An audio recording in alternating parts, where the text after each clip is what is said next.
তোমরা যেখানে সাদ চলে যাও, আমি এই বাংলার পারে রয়ে যাব। দেখিব কাঁঠাল পাতা ঝরিতেছে ভোরের বাতাসে, দেখিব খয়েরি ডানা শালিকের সন্ধ্যায় হিম হয়ে আসে।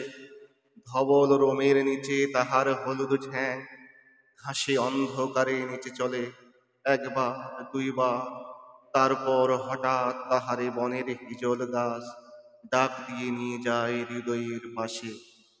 দেখিব মেলি হাত সকরুণ সাদা শাখা ধূসর বাতাসে, শঙ্খের মতো কাঁদে সন্ধ্যায় দাঁড়ালো সে পুকুরের ধারে। খৈরঙা হাঁসটিরে নিয়ে যাবে যেন কোন কাহিনীর দেশে। পরন কথার গন্ধ লেগে আছে যেন তার নরম শরীরে। কলমি দামের থেকে জন্মেছে সে যেন এই পুকুরের নীরে। নীরবে পাদ হয় জলে একবার, তারপর দূরে নিরুদ্দেশে চলে যায় কুয়াশা। তবু জানি কোনোদিন পৃথিবীর ভিড়ে হারাবো না তারে আমি, সে যে আছে আমার এই বাংলার তীরে। ধন্যবাদ সবাইকে।